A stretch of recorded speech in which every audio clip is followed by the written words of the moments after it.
জীবনে এমন সময় আসে যখন চারদিকে শুধু নীরবতা।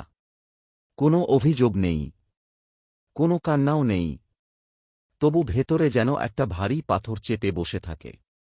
মনে হয় কেউ বুঝছে না, কেউ দেখছে না, কেউ শুনছে না। আপনি কথা বলতে চান, কিন্তু শব্দ খুঁজে পান না। হাসতে চান, কিন্তু হাসি আসে না। চলতে চান, কিন্তু পা এগোয় না। এই নীরব মুহূর্তগুলোই জীবনের সবচেয়ে কঠিন সময়। কারণ দুঃখ যখন প্রকাশ পায়, তখন মানুষ পাশে দাঁড়ায়। কিন্তু নীরব দুঃখ, সেটা কাউকে দেখানো যায় না, বোঝানো যায় না, ব্যাখ্যা করা যায় না। এই নীরবতায় মানুষ একা হয়ে যায়। কিন্তু আজ আপনাকে একটা গভীর সত্য বলি, এই নীরবতায় আপনি একা নন। ঠিক এই নীরবতার মধ্যেই ভগবান সবচেয়ে কাছে থাকেন। আমরা প্রায়ই ভাবি, ভগবান তখনই কাছে থাকেন যখন আমরা প্রার্থনা করি, যখন মন্দিরে যাই, যখন চোখে জল নিয়ে কিছু চাই। কিন্তু ভগবান শুধু শব্দ শোনেন না, তিনি নীরবতাও শোনেন। যে নীরবতায় আপনি কাউকে কিছু বলতে পারেন না, সেই নীরবতায় ভগবান আপনার সব কথা শুনে ফেলেন। আপনার না বলা কষ্ট, আপনার চাপা দীর্ঘশ্বাস, আপনার ভেতরের ভাঙন, সবকিছু। জীবনের এই নীরব মুহূর্তগুলো আসলে পরীক্ষা নয়, এগুলো প্রস্তুতির সময়। এই সময়েই ভগবান আপনাকে শক্ত করেন। যখন চারপাশে কেউ নেই, তখন আপনি নিজের ভেতরের শক্তিকে চিনতে শেখেন। যখন কেউ হাত বাড়ায় না, তখন আপনি নিজের পায়ে দাঁড়াতে শেখেন। নীরবতা আমাদের ভেঙে দেয় না, নীরবতা আমাদের গড়ে তোলে।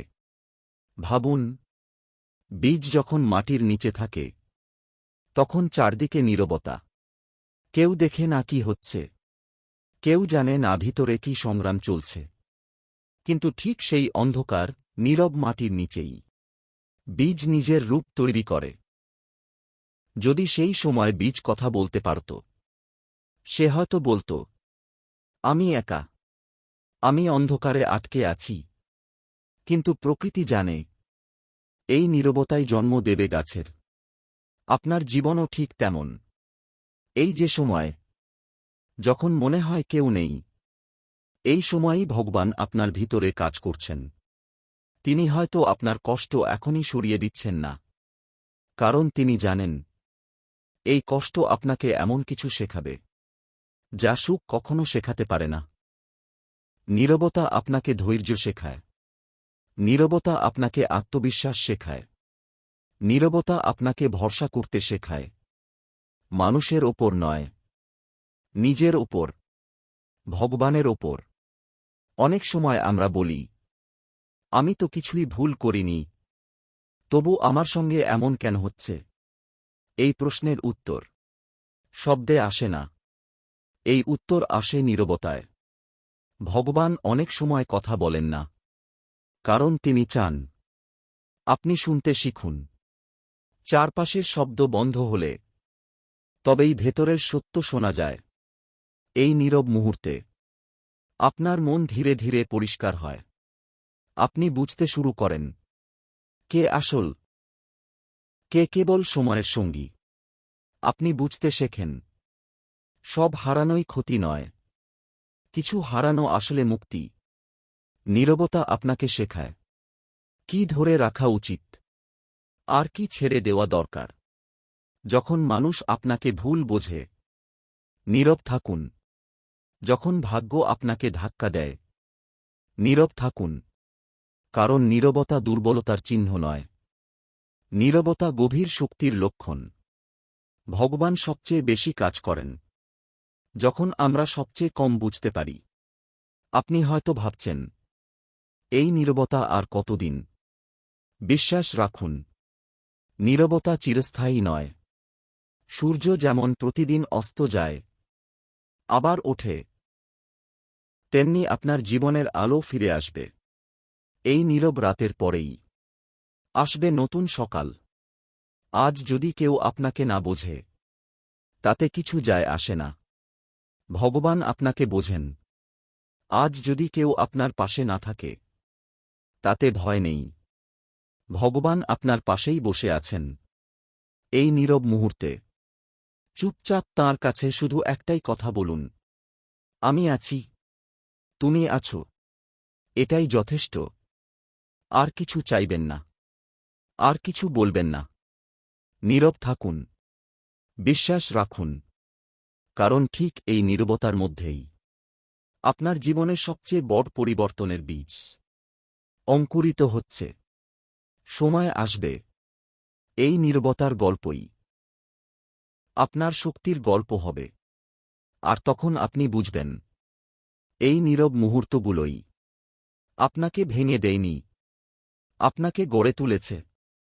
শ্রীভগবান আপনার সঙ্গে আছেন, নীরবতায়ও, আলোতেও। নীরব থাকুন, বিশ্বাস রাখুন। জীবনে কষ্ট এলে প্রথম যে প্রশ্নটা মনে আসে, ভগবান কি দেখছেন? চোখে জল, মনে ভার, চারদিকে অসহায়তা। ঠিক তখনই ভেতর থেকে একটা কণ্ঠ জিজ্ঞেস করে, আমি এত কষ্ট পাচ্ছি, তবু কি ভগবান কিছুই দেখছেন না? এই প্রশ্ন নতুন নয়। এই প্রশ্ন হাজার হাজার বছর আগেও উঠেছিল। মহাভারতের যুদ্ধক্ষেত্রে অর্জুনও ঠিক এই প্রশ্নের মুখোমুখি হয়েছিল। চারদিকে আপনজন, চারদিকে ধ্বংস, চারদিকে অনিশ্চয়তা। তখন শ্রীকৃষ্ণ বলেছিলেন এমন কিছু কথা, যা আজও মানুষের কষ্টের গভীরে আলো জ্বালায়। শ্রীকৃষ্ণ বলেন, আমি শুধু দেখছি না, আমি অপেক্ষা করছি। এই কথার গভীরতা আমরা প্রায়ই বুঝতে পারি না।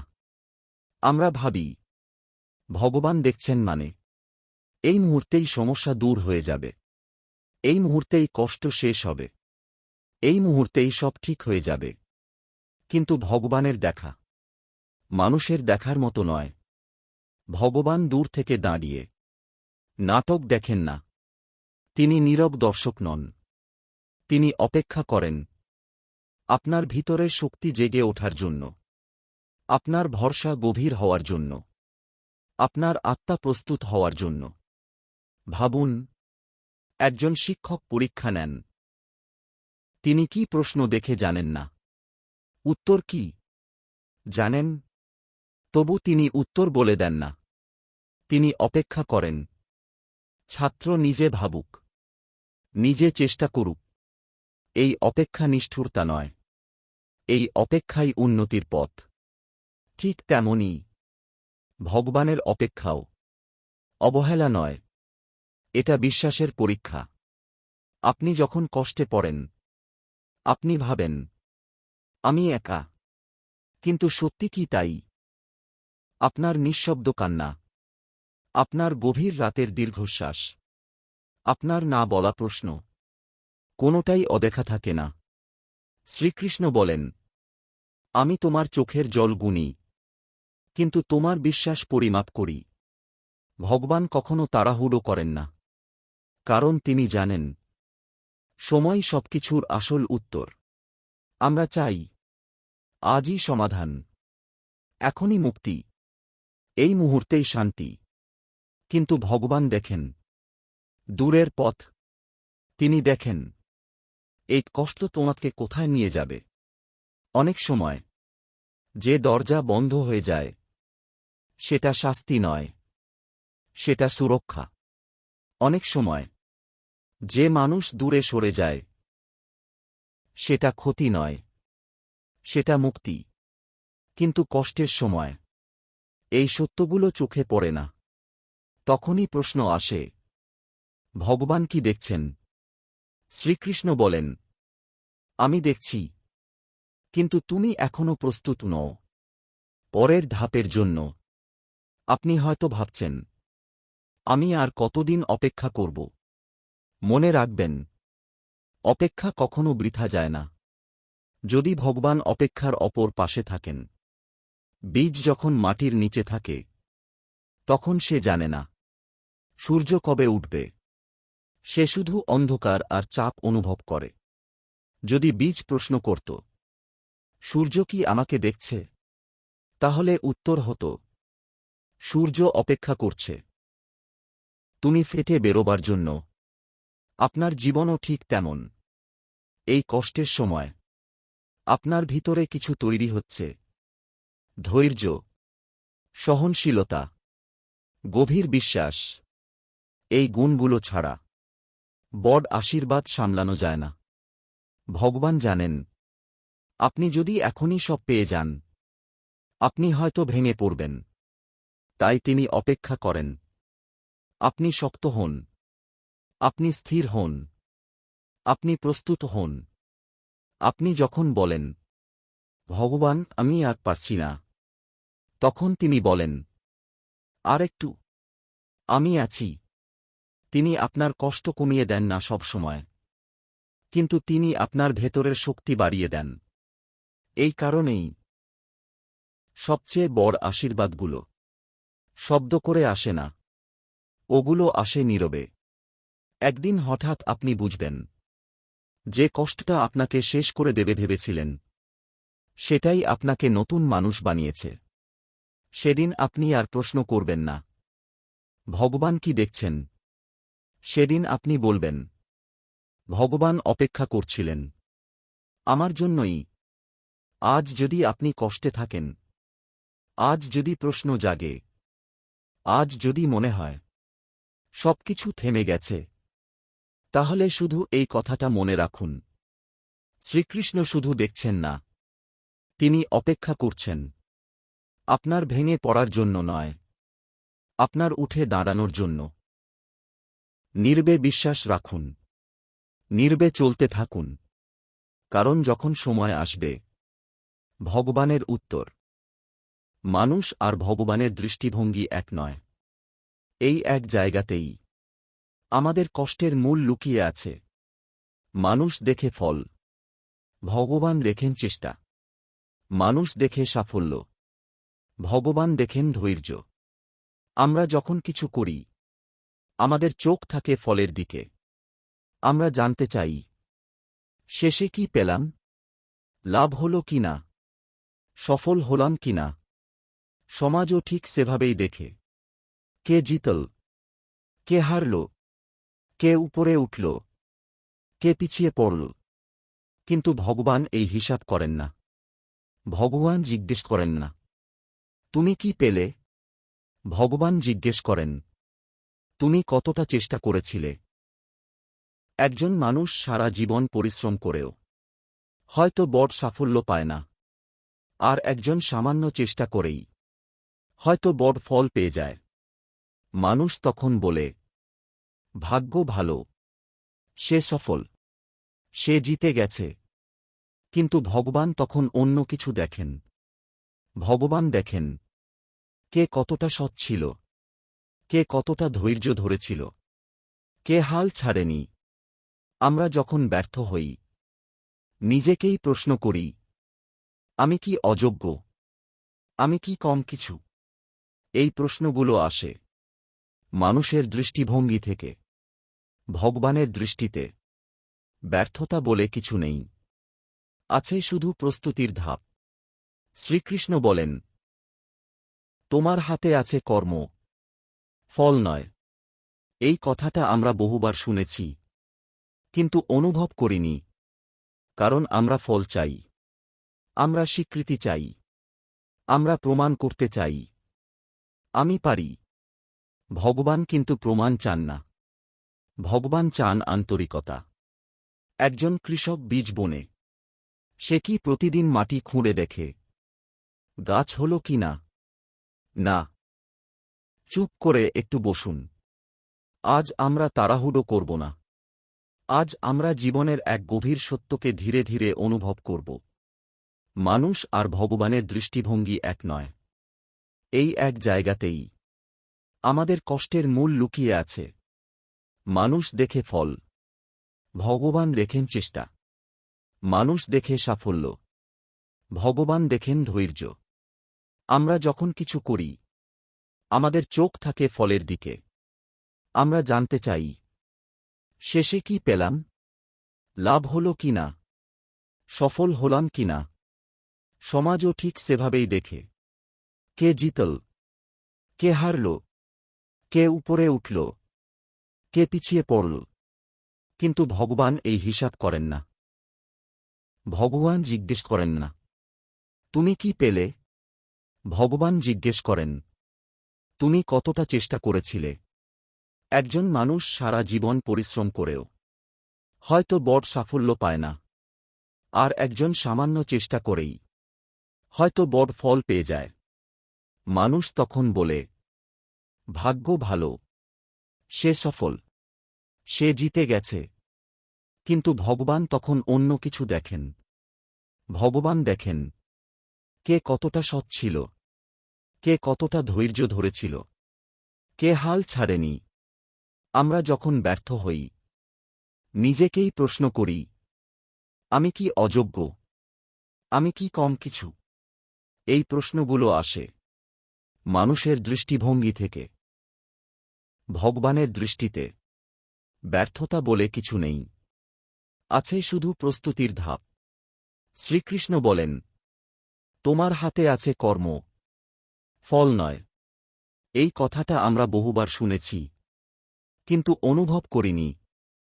কারণ আমরা ফল চাই, আমরা স্বীকৃতি চাই, আমরা প্রমাণ করতে চাই, আমি পারি। ভগবান কিন্তু প্রমাণ চান না। ভগবান চান আন্তরিকতা। একজন কৃষক বীজ বোনে, সে কি প্রতিদিন মাটি খুঁড়ে দেখে গাছ হল কি না?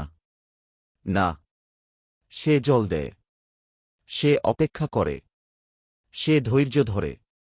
গাছ কবে ফল দেবে, কি পরিমাণ ফল দেবে, সেটা কৃষকের হাতে নেই, কিন্তু চেষ্টা তার হাতে আছে। ভগবান ঠিক সেখানেই তাকিয়ে থাকেন। আপনি যখন ফল না পেয়ে হতাশ হন, ভগবান তখন বলেন, আমি তোমার চেষ্টা দেখছি। আপনি যখন বলেন, আমি কিছুই পেলাম না, ভগবান বলেন, তুমি নিজেকে গড়ে তুলেছ। মানুষ দেখে বাহ্যিক সাফল্য, ভগবান দেখেন ভেতরের পরিবর্তন।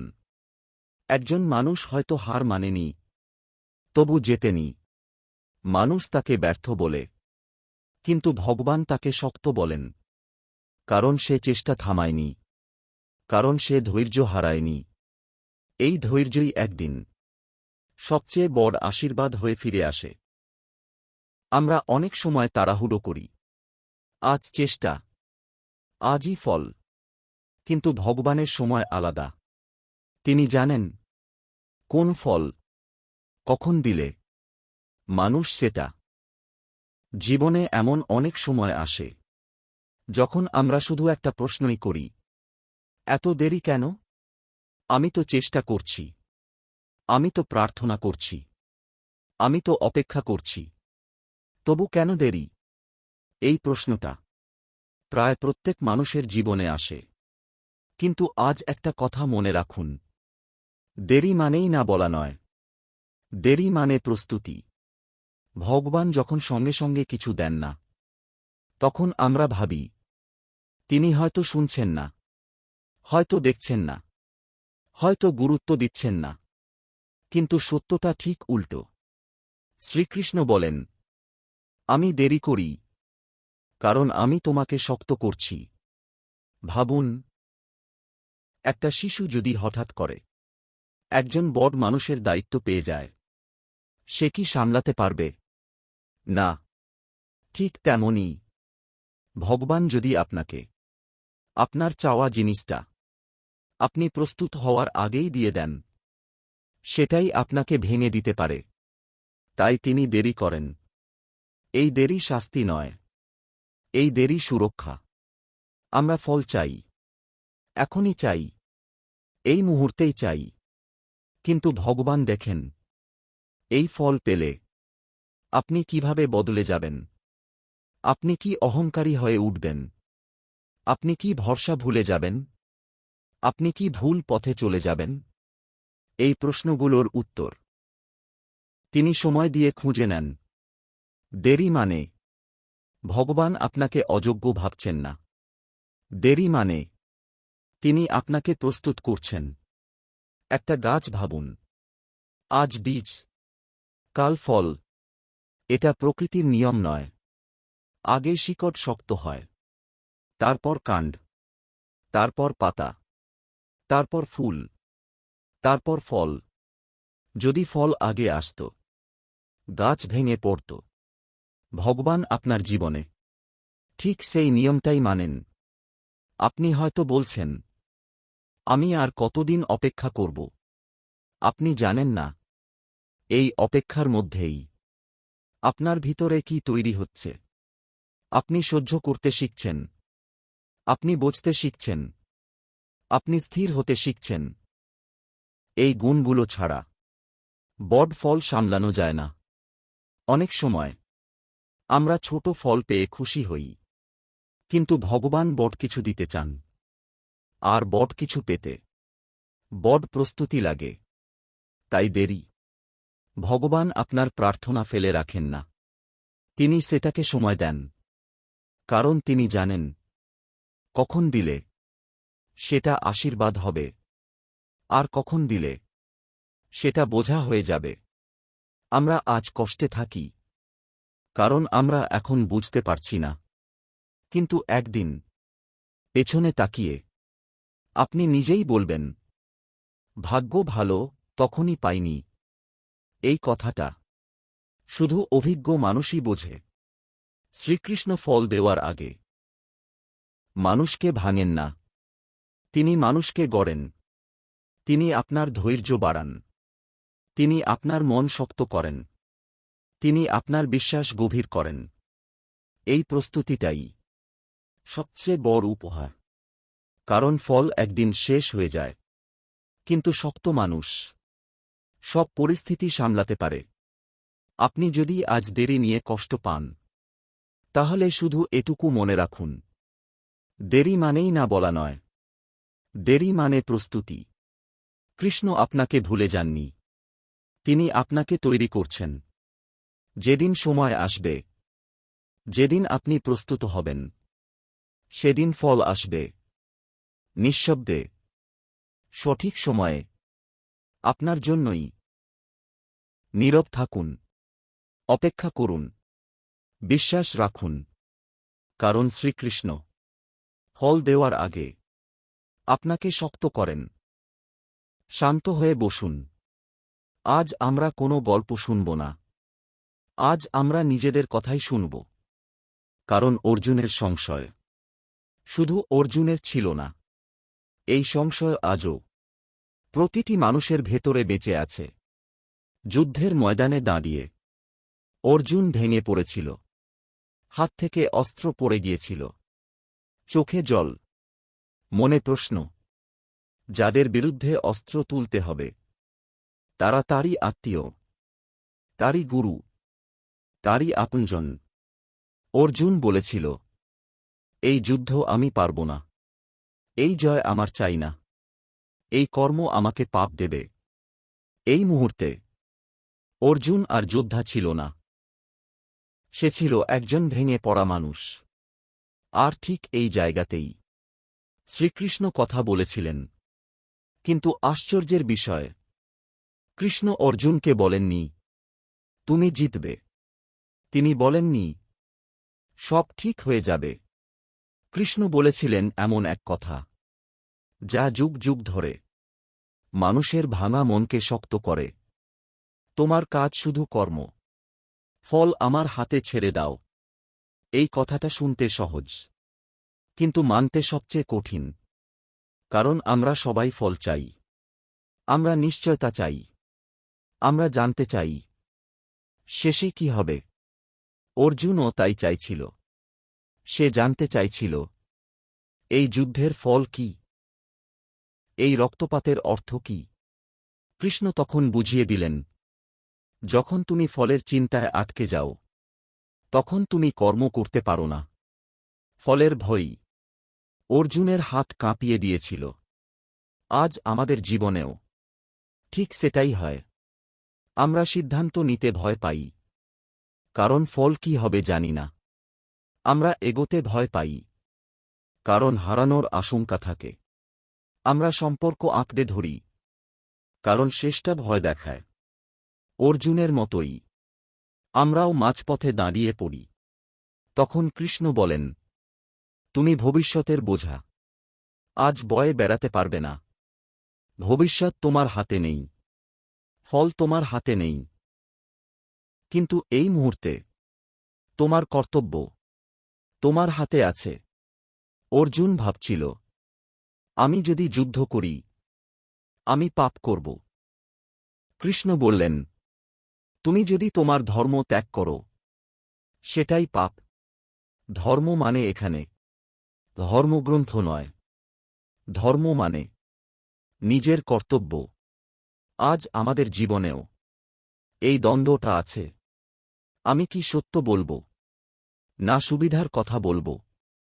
আমি কি ঠিক কাজ করব, না সহজ কাজ করব? আমি কি এগোব, না ভয়ে থেমে যাব?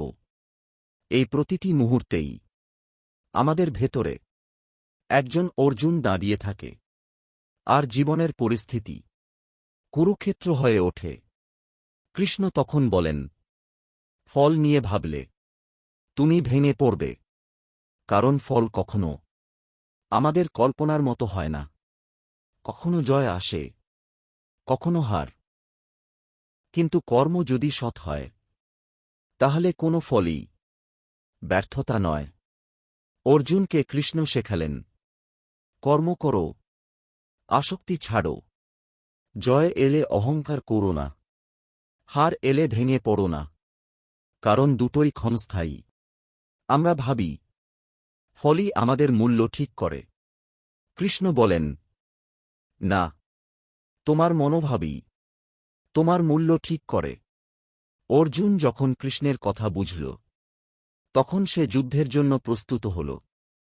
ভয় পুরোপুরি যায়নি, কিন্তু ভয় তাকে আটকে রাখতে পারেনি। এইটাই শিক্ষার আসল অর্থ। কৃষ্ণ ভয় দূর করেননি, কৃষ্ণ দায়িত্ব স্পষ্ট করেছিলেন। আজও কৃষ্ণ আমাদের তাই বলেন, তুমি চেষ্টা করবে, তুমি সৎ থাকবে, তুমি তোমার কর্তব্য করবে। ফল কি হবে, কবে হবে, কিভাবে হবে, সেটা আমার দায়িত্ব।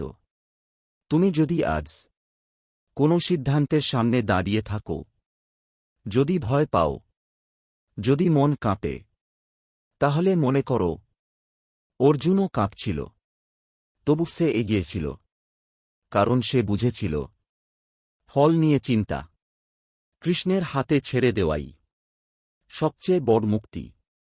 আজ যদি জীবন তোমাকে প্রশ্ন করে, তাহলে উত্তর খোঁজার দরকার নেই। শুধু এটুকু করো, তোমার কাজটা করো, বাকি সব কৃষ্ণ দেখছেন।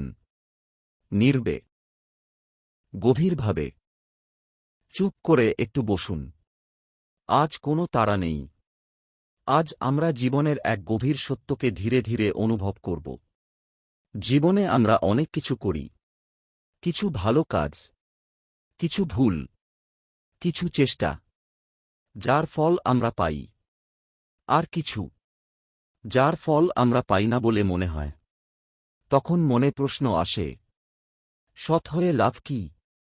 ভালো কাজ করে কি পেলাম? যারা ভুল পথে চলে, তারাই তো এগিয়ে যাচ্ছে। এই প্রশ্নগুলো নতুন নয়। এই প্রশ্নই একদিন অর্জুনের মনেও উঠেছিল। তখন শ্রীকৃষ্ণ যে পথ দেখিয়েছিলেন, তার নাম কর্মযোগ। কর্মযোগের প্রথম শিক্ষা খুব সহজ, কিন্তু গভীর। সৎ কর্ম কখনো নষ্ট হয় না, কখনোই না। আমরা মানুষ হিসেবে হিসাব করি খুব তাড়াতাড়ি। আজ কাজ করলাম, আজই ফল চাই। কিন্তু ভগবানের হিসাব সময়ের সঙ্গে বাঁধা নয়। তিনি তাড়াহুড়ো করেন না, তিনি ভুলও করেন না। আমরা যখন সৎ কাজ করি, ভগবান তখন ফলের তারিখ ঠিক করেন। আমরা সেটা জানি না, তাই মনে হয় কিছুই হল না, কিন্তু ভেতরে ভেতরে সব জমা হচ্ছে। একটা বীজ মাটির নিচে পড়ে থাকে, দিনের পর দিন কিছু দেখা যায় না। তাতে কি বীজ নষ্ট হয়ে যায়? না, ঠিক তেমনই আপনার সৎকর্ম চোখের আড়ালে কাজ করছে।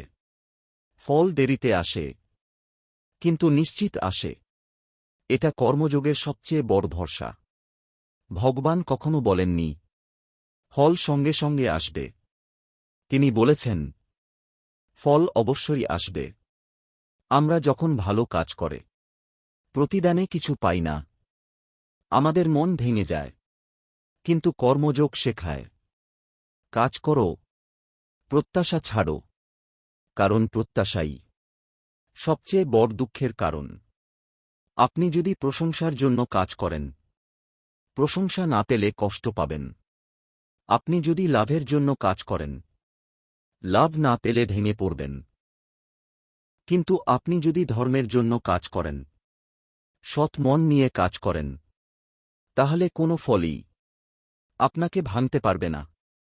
শ্রীকৃষ্ণ বলেন, আমি শুধু ফল দিই না, আমি মানুষ গড়ি।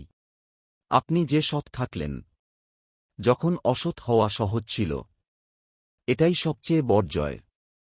আপনি যে ধৈর্য ধরলেন যখন হাল ছেড়ে দেওয়া সহজ ছিল, এটাই সবচেয়ে বড় শক্তি। আমরা অনেক সময় ভাবি অমুক তো কিছু না করেই পেয়ে গেল, আমি এত করেও কিছু পেলাম না। এই তুলনাই আমাদের শান্তি কেড়ে নেয়। কিন্তু কর্মযোগ বলে তোমার পথ অন্যের পথের মতো নয়। ভগবান প্রত্যেককে আলাদা পথে নিয়ে যান, আলাদা গতিতে, আলাদা সময়ে, কারণ প্রত্যেক মানুষের প্রস্তুতি আলাদা। ভগবানের খাতায় কোনো ভুল হিসাব নেই। আপনার এক ফোঁটা অশ্রুও অযথা যায় না। আপনার এক মুহূর্তের সৎ ইচ্ছাও অদেখা থাকে না। আজ ফল না এলে তার মানে এই নয় যে ফল আসবে না। তার মানে এখনো সময় হয়নি। কখনো ফল আসে সরাসরি জীবনে, কখনো আসে চরিত্রে, কখনো আসে ভবিষ্যতের কোনো কঠিন সময়। অদৃশ্য শক্তি হয়। আপনি তখন বুঝবেন এই শক্তিটা আমি কোথা থেকে পেলাম। সেই শক্তিটাই আপনার আগের সৎকর্মের ফল। কর্মযোগ মানে নিজেকে ভগবানের হাতে তুলে দেওয়া, এই বিশ্বাস রাখা আমি আমার কাজ করব, ভগবান তার ফল জানেন। এই বিশ্বাস আসলে ভয় কমিয়ে দেয়, হতাশা কমিয়ে দেয়, অহংকারও কমিয়ে দেয়। কারণ আপনি জানেন আমি একা নই, আমার কাজের সাক্ষী আছেন। যদি আজ আপনার মনে হয় আমি ভালো হয়েও ঠকছি, তাহলে শুধু এটুকু মনে রাখুন, সৎ কর্ম কখনো নষ্ট হয় না। ফল দেরিতে আসে, কিন্তু নিশ্চিত আসে। ভগবানের খাতায় কোনো ভুল হিসাব নেই। আজ হয়তো আপনি দেখছেন না, কিন্তু আপনার জীবনের প্রতিটি সৎ চেষ্টা ঠিক জায়গায় জমা হচ্ছে।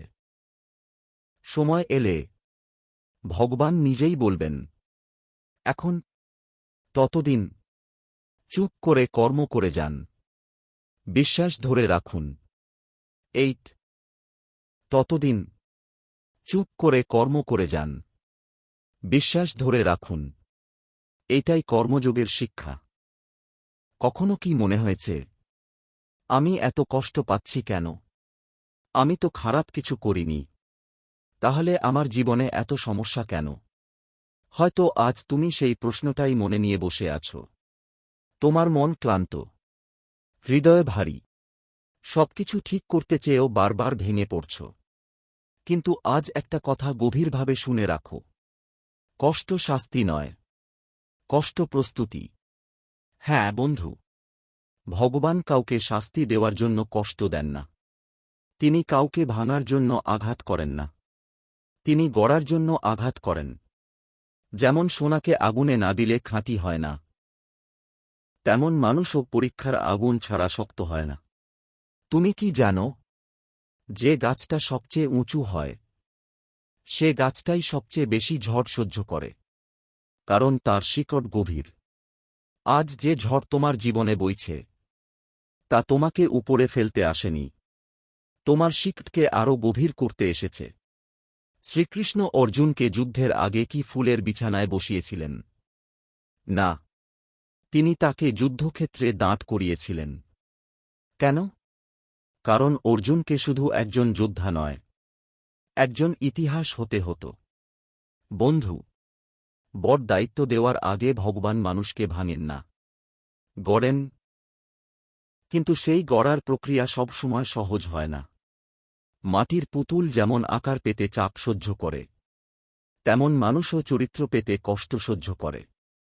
আজ তুমি হয়তো ভাবছ, আমি আর পারছি না, কিন্তু ভগবান জানেন তুমি পারবে। তাই তো তোমাকে বেছে নিয়েছেন। সবাইকে বড় পরীক্ষা দেওয়া হয় না। যার ভেতরে শক্তি আছে, যার ভেতরে আলো আছে, যার ভেতরে ভবিষ্যৎ আছে, তাকেই কঠিন পরীক্ষার সামনে দাঁড় করানো হয়। তুমি যদি সাধারণ হতে, তাহলে জীবনও সাধারণ হতো। কিন্তু তুমি আলাদা, তাই তোমার যুদ্ধ আলাদা। মনে রাখবে, কষ্ট কখনো স্থায়ী নয়, কিন্তু কষ্ট থেকে পাওয়া শিক্ষা চিরস্থায়ী। আজ যে মানুষ তোমাকে কষ্ট দিচ্ছে, কাল সেই অভিজ্ঞতাই তোমাকে পরিণত করবে। আজ যে ব্যর্থতা তোমাকে কাঁদাচ্ছে, কাল সেটাই তোমাকে সঠিক পথে নিয়ে যাবে। শ্রীকৃষ্ণ গীতায় বলেছেন, যা ঘটছে তা ভালোই ঘটছে, যা ঘটবে তাও ভালোই ঘটবে। কিন্তু সেই ভালোটা আমরা সঙ্গে সঙ্গে বুঝতে পারি না। বীজ যখন মাটির নিচে চাপা পড়ে, সে কি ভাবে, আমি শেষ? না, সে জানে না। কিন্তু প্রকৃতি জানে, এই অন্ধকারই তাকে গাছ বানাবে। বন্ধু, আজ তুমি হয়তো মাটির নিচে চাপা পড়ে আছো। চারদিকে অন্ধকার, কেউ বুঝছে না তোমার কষ্ট। কিন্তু এই সময়টাই তোমার শিকড়। ভগবান কখনো ভুল মানুষকে ভুল জায়গায় রাখেন না। তুমি যেখানে আছো, যে পরিস্থিতিতে আছো, তা তোমার ভবিষ্যতের জন্যই। হয়তো এখন বুঝতে পারছ না, কিন্তু বিশ্বাস রাখো, ঝড়ের পরেই আকাশ সবচেয়ে পরিষ্কার হয়। রাত যত গভীর, ভোর তত কাছে। তাই আজ যদি কষ্ট আসে, তাকে ঘৃণা করো না। বল, তুমি আমাকে প্রস্তুত করতে এসেছ। আমি শিখব, আমি বড় হব। কষ্টকে শত্রু ভাবলে সে ভয় দেখাবে, কিন্তু শিক্ষক ভাবলে সে পথ দেখাবে। বন্ধু, তুমি দুর্বল নও, তুমি নির্বাচিত। তোমার জীবন সাধারণ গল্প নয়, এটা প্রস্তুতির গল্প। আজ শুধু একটা প্রতিজ্ঞা করো, আমি ভাঙব না, আমি শিখব, আমি বিশ্বাস রাখব। কারণ ভগবান কাউকে ফেলে দেন না, তিনি গড়েন। আর যখন তিনি গড়েন, তখন এমনভাবে গড়েন, যাতে পুরো পৃথিবী একদিন সেই আলো দেখে। চোখ বন্ধ করো, মনে মনে বলো, হে কৃষ্ণ, আমার কষ্টকে শক্তিতে বদলে দাও, আমার ভাঙনকে গড়নে পরিণত করো। আমি বিশ্বাস রাখছি, যদি এই কথাগুলো তোমার হৃদয়ে ছুঁয়ে যায়, তাহলে ভিডিওটি লাইক করো, চ্যানেলটি সাবস্ক্রাইব করো, আর কমেন্টে লিখো, আমি প্রস্তুত। তুমি কি কখনো এমন সময় পার করেছ, যখন হঠাৎ করে সবাই দূরে সরে গেছে? যাদের তুমি নিজের ভাবতে, যাদের সাথে প্রতিদিন কথা হতো, হঠাৎ তারা ব্যস্ত হয়ে গেছে। তুমি একা হয়ে গেছ। ফোন নিঃশব্দ, মেসেজ নেই, ডাক নেই, খোঁজ নেই। চারপাশে মানুষ আছে, তবুও ভেতরে এক গভীর শূন্যতা। মনে হচ্ছে, আমি কি তবে একাই? আমাকে কি কেউ আর চায় না? কিন্তু আজ একটা কথা মনে গেঁথে নাও, একাকিত্ব মানেই পরিত্যাগ নয়। যখন সবাই দূরে সরে যায়, তখন ভগবান সবচেয়ে কাছে থাকেন। হ্যাঁ বন্ধু, মানুষ যখন সরে যায়, তখন ঈশ্বর এগিয়ে আসেন। কারণ তিনি চান, তুমি তাঁর কণ্ঠ শুনতে পাও। জীবনের কোলাহলে, মানুষের ভিড়ে, আমরা ভগবানের মৃদু ডাক শুনতে পাই না। তাই কখনো কখনো তিনি চারপাশ একটু ফাঁকা করে দেন, যাতে তুমি নিজের হৃদয়ের শব্দ শুনতে পারো। শ্রীকৃষ্ণ কখনও অর্জুনকে একা ফেলে দেননি। যুদ্ধক্ষেত্রে সবাই যখন বিভ্রান্ত, সবাই যখন ভীত, তখন কৃষ্ণ ছিলেন অর্জুনের পাশে। কিন্তু লক্ষ্য করো, গীতা শোনানোর সময় অর্জুন একাই ছিল। ভিড় ছিল না, হাসি ছিল না, উৎসব ছিল না। ছিল শুধু প্রশ্ন, দ্বিধা আর গভীর একাকিত্ব। আর ঠিক সেই একাকিত্বেই জন্ম নেয় গীতা। বন্ধু, তোমার একাকিত্ব বৃথা নয়। এটা শাস্তি নয়, এটা প্রস্তুতি। একাকিত্ব হল আত্মার সঙ্গে সাক্ষাতের সময়। যখন সবাই দূরে সরে যায়, তখন তুমি নিজের আসল রূপ দেখতে পাও। মানুষের প্রশংসা ছাড়া তুমি কে? মানুষের সমর্থন ছাড়া তুমি কতটা দৃঢ়? এই প্রশ্নগুলোর উত্তর শুধু একাকিত্বই দেয়। হয়তো তুমি ভাবছ, সবাই আমাকে ছেড়ে চলে গেছে। কিন্তু ভেবে দেখো, সবাই কি সত্যিই তোমার ছিল? অনেক সময় ভগবান আমাদের জীবন থেকে কিছু মানুষ সরিয়ে দেন, কারণ তারা আমাদের ভবিষ্যতের জন্য উপযুক্ত নয়। যা হারিয়ে যায় সবই ক্ষতি নয়, কিছু হারানোই মুক্তি। একাকিত্ব তোমাকে ভাঙতে নয়, তোমাকে পরিষ্কার করতে আসে।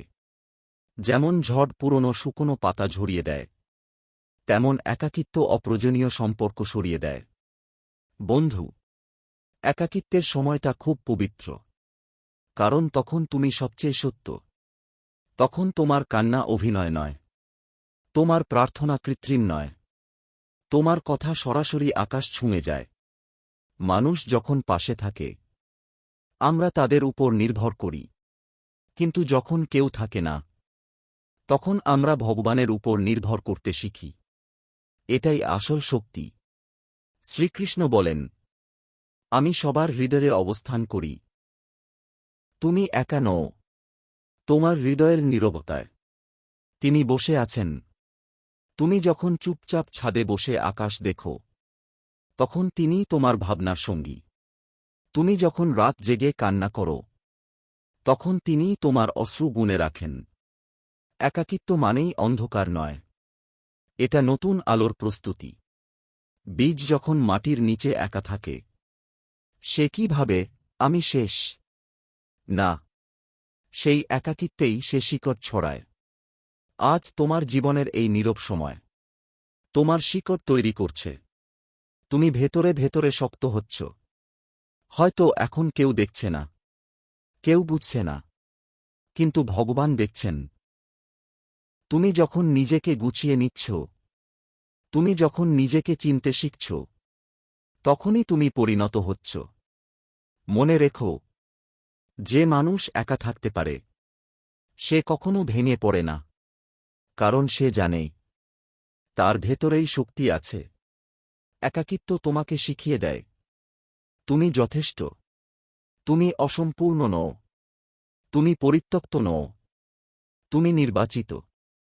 কখনো কখনো ভগবান তোমাকে সবার থেকে আলাদা করেন, কারণ তিনি তোমাকে আলাদা পথে নিয়ে যেতে চান।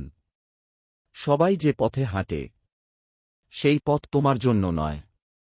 তোমার পথ বিশেষ, তাই তোমার প্রস্তুতিও আলাদা। বন্ধু, আজ যদি তুমি একা থাকো, তাহলে ভয় পেজো না। এই সময়টাকে ব্যবহার করো। নিজেকে ভালোবাসো, নিজের স্বপ্নগুলোকে আবার জাগাও। ভগবানের সঙ্গে কথা বলো। নীরবতার মধ্যে সবচেয়ে গভীর উত্তর লুকিয়ে থাকে। তোমার জীবনের এই অধ্যায়টা হয়তো এখন একাকী, কিন্তু এটাই তোমার সবচেয়ে শক্তিশালী অধ্যায় হয়ে উঠবে। একদিন যখন তুমি সাফল্যের চূড়ায় দাঁড়াবে, তখন বুঝবে এই নীরব রাতগুলোই তোমাকে তৈরি করেছে, এই একাকিত্বই তোমাকে গভীর করেছে। চোখ বন্ধ করো, মনে মনে বলো, হে কৃষ্ণ, আমি একা নই, তুমি আমার সঙ্গে আছো। এই সময়টাকে শক্তিতে বদলে দাও। অপমানের ব্যথা খুব গভীর, শরীরের আঘাত সময়ে সেরে যায়, কিন্তু কথার আঘাত, সেটা অনেক দিন হৃদয়ে রয়ে যায়। হয়তো তুমিও কোনোদিন অপমানিত হয়েছ, কারো সামনে ছোট করা হয়েছে, তোমার সামর্থ্য নিয়ে হাসাহাসি হয়েছে, তোমার চেষ্টাকে অবহেলা করা হয়েছে। আর তখন মনে হয়েছে, আমি কি সত্যিই এত ছোট? আজ একটা কথা মনে রাখো, অপমান মানুষ দেয়, সম্মান ভগবান দেন। মানুষের হাতে অপমান আছে, কিন্তু প্রকৃত সম্মান দেওয়ার ক্ষমতা কেবল ঈশ্বরের। আজ যারা তোমাকে অবহেলা করছে, তারা তোমার বর্তমান দেখছে, কিন্তু ভগবান তোমার ভবিষ্যৎ দেখছেন। আজ অপমান, কাল শিক্ষা। হ্যাঁ বন্ধু, অপমান তোমাকে শেষ করতে আসে না, অপমান তোমাকে জাগাতে আসে। যেদিন তুমি অপমানিত হও, সেই দিন তোমার ভেতরে একটা আগুন জ্বলে ওঠে। দুইভাবে সেই আগুন ব্যবহার করা যায়, প্রতিশোধে অথবা উন্নতিতে। প্রতিশোধ তোমাকে ছোট করে, উন্নতি তোমাকে বড় করে। শ্রীকৃষ্ণকে কতবার অবহেলা করা হয়েছে। কংস তাঁকে হত্যা করতে চেয়েছিল, দুর্যোধন তাঁকে বেঁধে রাখতে চেয়েছিল, শিশুপাল প্রকাশ্যে অপমান করেছিল। কিন্তু কৃষ্ণ কি নিজেকে ছোট ভাবলেন? না, কারণ তিনি জানতেন, সম্মান মানুষ থেকে আসে না, সম্মান আসে কর্ম থেকে, আর কর্মের ফল দেন ভগবান। বন্ধু, আজ যদি কেউ তোমাকে তুচ্ছ করে, মনে রেখো, তাদের দৃষ্টি সীমিত। তারা আজকের অবস্থা দেখছে, তোমার ভেতরের সম্ভাবনা নয়। অনেক সময় অপমান আমাদের আয়নার মতো কাজ করে। এটা দেখায় আমাদের কোথায় আরও শক্ত হতে হবে, কোথায় আরও পরিশ্রম করতে হবে, কোথায় নিজের মূল্য নিজেকেই প্রমাণ করতে হবে। অবহেলা খুব কষ্ট দেয়। যখন তুমি মন থেকে ভালোবাসো, আর সেই মানুষ তোমাকে গুরুত্ব দেয় না, তখন হৃদয় ভেঙে যায়। কিন্তু ভেবে দেখো, যেখানে তোমার মূল্য নেই, সেখান থেকে সরে যাওয়াই সম্মান। নিজের সম্মান রক্ষা করা অহংকার নয়, এটা আত্মসম্মান। ভগবান কখনো তোমাকে এমন জায়গায় আটকে রাখবেন না, যেখানে তোমার সম্মান নেই। কখনো কখনো তিনি অপমানের মাধ্যমে তোমাকে সেই জায়গা থেকে সরিয়ে দেন। আজ তুমি অপমানিত, কিন্তু এই অপমান তোমাকে শিখিয়ে দিচ্ছে নিজেকে শক্ত করতে। মনে রেখো, হীরাকে কাঁচ ভাবা যায়, কিন্তু তার মূল্য কমে না। তুমি যদি নিজের মূল্য জানো, তাহলে অন্যের কথায় তোমার পরিচয় বদলাবে না। অপমানের মুহূর্তে চুপ থাকা দুর্বলতা নয়, এটা পরিণত হওয়ার লক্ষণ। যে মানুষ অপমানের পরেও নিজের লক্ষ্য ধরে রাখে, সে একদিন সবার সম্মান পায়। কারণ ভগবান দেখেন, তুমি অপমানের সময় কেমন আচরণ করছ। তুমি কি ভেঙে পড়ছ, না নিজেকে আরও গড়ছ। আজ যারা হাসছে, কাল তারাই হাততালি দেবে। কিন্তু সেই দিনের জন্য প্রস্তুত হতে হবে আজ থেকেই। অপমান তোমাকে নিচে ফেলতে পারে, যদি তুমি তাকে বিশ্বাস করো। কিন্তু যদি তুমি তাকে শিক্ষা বানাও, তাহলে সে তোমাকে উপরে তুলবে। বন্ধু, অবহেলা তোমাকে শিখিয়ে দেয়, তুমি কার উপর নির্ভর করবে। মানুষের উপর নয়, ভগবানের উপর। যখন কেউ পাশে থাকে না, তখন ঈশ্বর তোমার হাত ধরেন। তুমি হয়তো আজ কাঁদছ, হয়তো ভাবছ, কেন আমার সাথেই এমন হয়? কারণ তোমার ভেতরে শক্তি আছে। ভগবান যাদের বড় করেন, তাদের আগে কঠিন শিক্ষা দেন। অপমান সেই শিক্ষার অংশ। আজ অপমান, কাল শিক্ষা, পরশু সম্মান। এই ধারাটাই জীবনের নিয়ম। তুমি যদি আজকের অপমান সহ্য করতে পারো, তাহলে আগামীকালের সম্মান ধরে রাখতেও পারবে। সবচেয়ে বড় জবাব হল সাফল্য। সবচেয়ে বড় প্রতিশোধ হল শান্ত থাকা। চোখ বন্ধ করো, মনে মনে বলো, হে কৃষ্ণ, মানুষের কথায় যেন আমি ভেঙে না পড়ি। আমাকে এমন শক্তি দাও, যাতে অপমানকে শিক্ষা বানাতে